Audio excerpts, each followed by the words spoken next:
Quand on cherche à manger équilibré, on peut entendre tout un tas de choses à ce sujet. Normalement, pour manger équilibré, eh bien, on doit apporter simplement des glucides, des protéines, des micronutriments et des lipides. Autrement dit, notre assiette doit être composée donc de sucres, qui sont les glucides, de protéines qu'on va retrouver dans la viande ou par exemple dans les végétaux, de micronutriments qu'on va retrouver dans les fruits et dans les légumes, et de lipides qu'on va retrouver simplement par exemple dans les graisses, que ce soit par exemple le jaune d'œuf, les huiles, etc. Ce modèle, c'est un petit peu la base pour pouvoir manger équilibré, mais pourtant il est tout à fait possible d'être en parfaite santé, d'être en bonne santé et de ne pas forcément manger de cette façon. Dans le cursus d'apprentissage normal, que ce soit par exemple pour les diététiciens, les nutritionnistes, et toutes les formations qui sont recommandées, qui sont données par l'État, eh bien tout simplement on apprend aux personnes de cette manière à manger comme ça 3 à 4 fois par jour. Le problème avec ces organismes, c'est qu'ils sont directement influencés par un groupe d'influence qu'on appelle des lobbyistes et qui finissent par directement dire ce qui doit être appris et ce qui ne doit pas l'être. Par exemple, un nutritionniste ou un diététicien, il peut recommander pour manger équilibré de par exemple manger des biscottes ou par exemple des yaourts.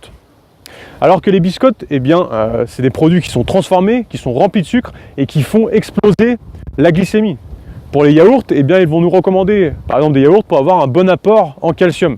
On leur a appris que pour manger équilibré, il fallait par exemple des yaourts, que ce soit en fin de repas, au petit déjeuner ou je ne sais quand, alors que c'est tout simplement les lobbyistes qui influencent ce que les étudiants vont apprendre.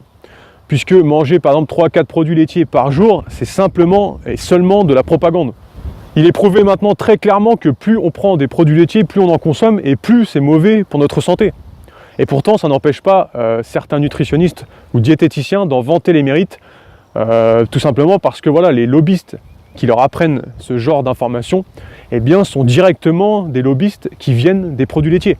Autrement dit, c'est directement ceux qui produisent les lobbies laitiers qui payent des gens, qu'on appelle donc des lobbyistes, qui sont un groupe de personnes qui vont permettre d'influencer et qui vont directement influencer les centres de formation pour pouvoir apprendre aux nutritionnistes et aux diététiciens qu'il faut des produits laitiers pour être en bonne santé, alors que c'est totalement faux.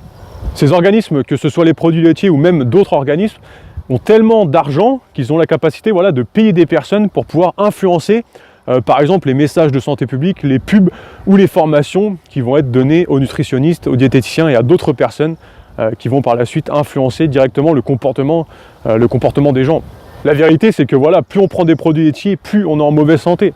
Simplement parce que déjà, les produits laitiers industriels, ils contiennent des antibiotiques, des vaccins, tout un tas de produits qu'on administre aux animaux qui produisent le lait, mais qu'en plus, le lait, c'est tout simplement destiné aux bébés, et notamment le lait de vache qui est destiné seulement et simplement aux veaux. Il n'est pas destiné à un autre animal ou par exemple aux humains.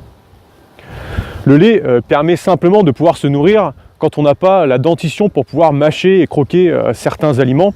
Et à partir du moment où on commence à avoir la dentition et que le corps a la capacité de pouvoir mâcher, de pouvoir croquer, l'enzyme capable de digérer le lait, elle n'est plus active dans le corps.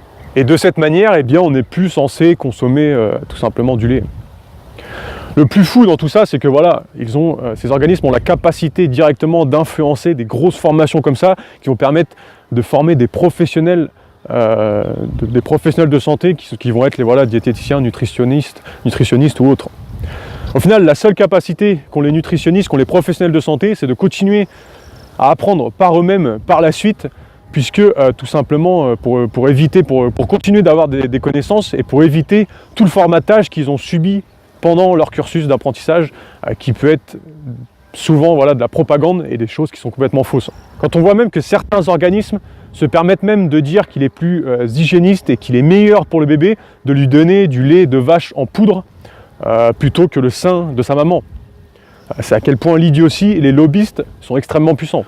En vrai, manger équilibré, ça ne veut un petit peu rien dire, puisqu'il est tout à fait possible d'être en parfaite santé en mangeant pas forcément de cette manière. Par exemple, le midi, après ça dépend, notre capital santé, ça dépend qu'est-ce qu'on fait comme activité, etc. Mais par exemple, le midi, on peut se contenter de manger quelques fruits, de manger par exemple simplement un jus, de manger quelques fruits qui vont être frais, qui vont être secs, qui vont en plus nous permettre d'avoir une bien meilleure énergie dans l'après-midi, puisque la digestion sera bien moins importante que si on mange même un repas qui va être équilibré et qui en plus, vu que ce sont des aliments qui sont sains et simples, ça permet d'apporter un concentré d'énergie au corps. Comme la digestion, eh bien, ça demande de l'énergie au corps. Même si on mange équilibré, ça demandera toujours une certaine énergie de devoir manger plus, en plus de mélanger certains aliments, que de manger simplement des choses qui vont être simples, mais qui vont être bourrées et concentrées d'énergie, et qui vont nous permettre d'avoir une bien meilleure énergie que si on aurait mangé par exemple équilibré. Et c'est ça d'ailleurs qui fait qu'on peut avoir par exemple des fois des coups de barre après qu'on ait mangé, qu'on se sent un petit peu fatigué et que limite, eh bien, des fois on est obligé même d'aller faire une sieste. Alors que voilà, si on consomme des smoothies, des jus, des fruits, des choses qui sont simples mais qui sont concentrées en énergie, eh bien l'énergie, on se sent beaucoup plus énergique, on a beaucoup plus de vitalité dans la journée. On peut d'ailleurs faire le test en mangeant pendant une journée dans la semaine, de manger par exemple le midi un repas qui va être équilibré. Donc on va avoir une portion de glucides, donc ça peut être des pommes de terre, ça peut être du riz, des patates douces. On va avoir également donc une portion de micronutriments, donc ça va être des fruits et des légumes. Une portion de protéines qu'on va retrouver par exemple dans le poisson, et une portion de lipides, par exemple un filet d'huile d'olive ou par exemple le jaune des œufs. Et on voit comment on se sent dans l'après-midi après. Ensuite, voilà, un autre jour dans la semaine, eh bien un midi, on essaye de manger, voilà, par exemple juste un smoothie, un jus de légumes, quelques fruits secs, quelques par exemple oléagineux comme les amandes, les noix de cajou, les noix du Brésil, et on voit également eh bien, comment on se sent après dans l'après-midi. Bien sûr, notre niveau d'énergie, notre niveau de vitalité, ça va dépendre, comme je l'ai dit tout à l'heure, de plusieurs facteurs, dont notamment notre capital santé, c'est-à-dire notre santé dans sa globalité. Est-ce qu'on est plus ou moins en bonne santé ? Est-ce qu'on est déjà fatigué de base? Est-ce qu'on fait du sport, qu'il soit intensif, ou est-ce que c'est plus par exemple de la marche, des balades? Voilà, tout ça, ça va dépendre de plein de facteurs. Mais manger équilibré, en tant que tel, ça va un petit peu rien dire. On a plus ou moins une vision de s'alimenter qui est un petit peu biaisée, puisqu'on nous a appris depuis tout petit à manger 3 ou 4 fois par jour. Mais la réalité, c'est que notre corps n'est pas conçu pour manger à des heures fixes. En plus, on a la chance aujourd'hui de vivre, pour la plupart d'entre nous, dans une société où on a de la nourriture en abondance. Autrement dit, on peut très bien se nourrir seulement quand on a faim, puisqu'on a de la nourriture quand on veut, et ce qui est bien meilleur au niveau physiologique pour notre corps. Il peut nous arriver très souvent de manger alors qu'on n'a pas forcément faim. Alors que pourtant la faim, eh bien, voilà, c'est un signal que le corps nous envoie pour nous dire qu'il faut qu'on apporte de l'énergie au corps, de la nourriture. Puisqu'on va manger plus par plaisir que par besoin, plus pour se satisfaire dans l'instant présent, alors qu'à la base, eh bien, on mange pour apporter de l'énergie au corps et pour pouvoir nous permettre de faire ce qu'on a à faire par la suite. Manger équilibré, ça pourrait marcher si par exemple on serait des robots, et à moins que je me trompe, eh bien, on n'est pas des robots. Donc la quantité de nourriture va toujours être un petit peu altérée, puisque ça va dépendre de plusieurs facteurs. Comme je l'ai dit avant, le capital santé, ça dépend si on est fatigué au quotidien, voilà, si on est en bonne santé ou pas, ça dépend de la température de dehors, est-ce qu'on fait du sport, et de plein de facteurs comme ça qui vont directement déterminer eh bien, ce qu'on doit manger, les quantités, etc. quoi. Dans la plupart des cas, quand on demande à quelqu'un qui s'y connaît un minimum en alimentation, si on lui demande comment manger équilibré, il va nous répondre que voilà, il faut un équilibre, un bon équilibre entre les glucides, les protéines, les lipides et les micronutriments. Seulement, voilà, imaginons qu'on passe notre journée assis parce que, je sais pas, on travaille sur un ordinateur ou je sais pas, on regarde la télé, peu importe, eh bien, on n'aura pas forcément besoin beaucoup d'énergie.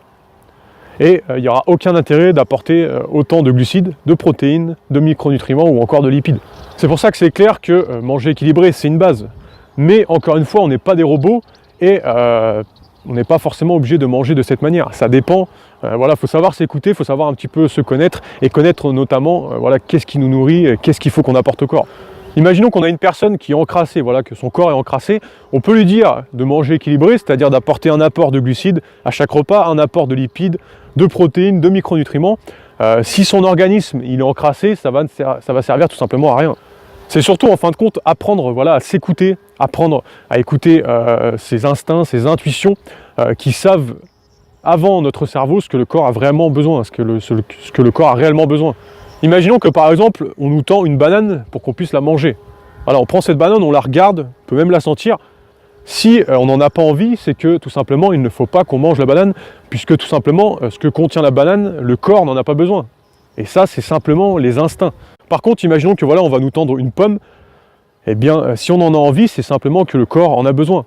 C'est simplement que nos instincts, qu'ils soient visuels, qu'ils soient kinesthésistes, c'est-à-dire au niveau du toucher, qu'ils soient olfactifs, ou non, j'allais dire auditif, mais non, la pomme ne fait pas de bruit, eh bien, voilà, c'est simplement que les instincts du corps savent avant le cerveau ce que le corps a réellement besoin. Et donc, si on est attiré, par exemple, par une pomme, c'est qu'on en a besoin. Au final, manger équilibré, eh bien, c'est bien, mais manger en apportant ce que le corps a réellement besoin, eh bien, c'est beaucoup mieux. Pour retenir au final, comment qu'on fait pour manger équilibré, bien voilà, c'est apporter des glucides, pommes de terre, riz, patates douces, quinoa ou encore d'autres. Une portion de micronutriments, donc des légumes, des fruits, une portion de lipides, donc ça va être notamment principalement des huiles comme l'huile d'olive, l'huile de lin, etc.